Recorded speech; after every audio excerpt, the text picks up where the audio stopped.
Captain Berkhout had some comments a couple of weeks ago.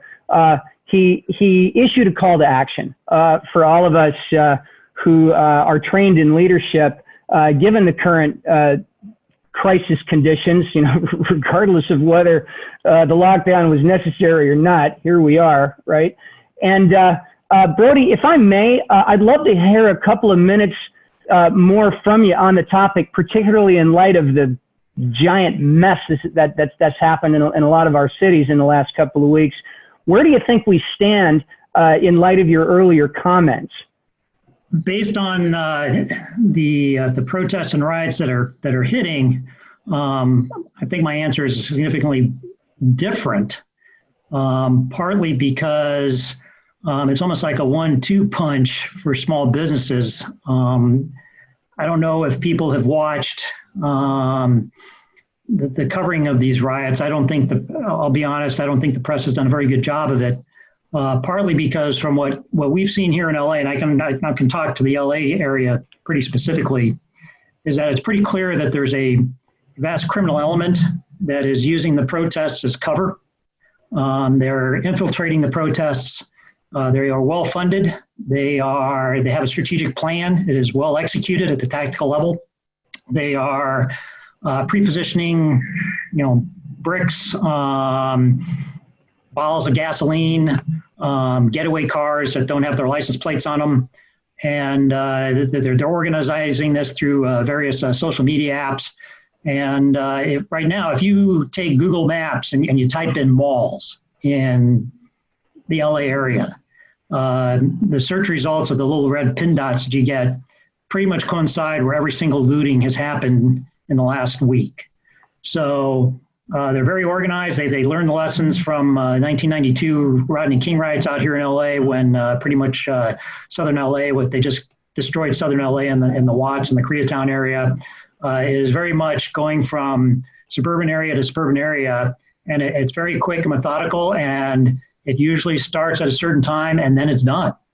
And the cops were unable, and the police force were unable to track them down and follow them. It's almost like Wile E. Coyote chasing the Roadrunner. And that has had some significant impacts on the businesses here in LA. I mean, Beverly Hills got hit. Rodeo Drive, if you walk it right down now, it is boarded up. Major stores there that never thought they'd see a riot there was broken glass, there's graffiti. Same for Santa Monica, same for the Grove near Fairfax, same for Melrose Avenue. They're just hitting these places hard. And the small businesses were already having enough trouble trying to come back, especially the restaurant industry being on such a low profit margin. So my advice that I was going to give several weeks ago, as far as, hey, we need to pull back on the social distancing and start getting the economy and businesses open again, is probably even more critical now. And I would almost say that the riots and what has happened with what regards to social distancing during the protests, it seems like America's about ready to say we're done.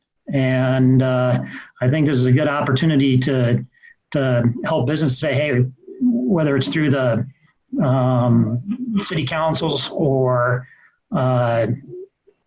through the associations, the restaurant associations, or the Chamber of Commerce, I'm a firm believer that every municipality needs to take their phase 4 COVID plans, rip them up and throw them out the window, and come up with a new set here based on what's happened with the social distancing riots. And I don't see a lot of people doing that right now. So I guess my call to arms would be help the businesses that have gotten this 1-2 punch, especially small shop retailers, restaurateurs. A lot of them, the other hard part of that is if you look at the insurances that these places have, natural disasters and riots are not covered. So they are not getting money from anybody to go recover from these riots. So, they may have had their head just above water 2 weeks ago. I'm not sure that a number of businesses even know where they're at right now. And I hadn't thought about the insurance aspect of it. That's really something. Smells like enemy action, right? Yeah. So we need to get the social distancing done. We need to get the economy open. And however we can do that, especially with what Dr. Adams has just said, we got to step up in the communities and try to make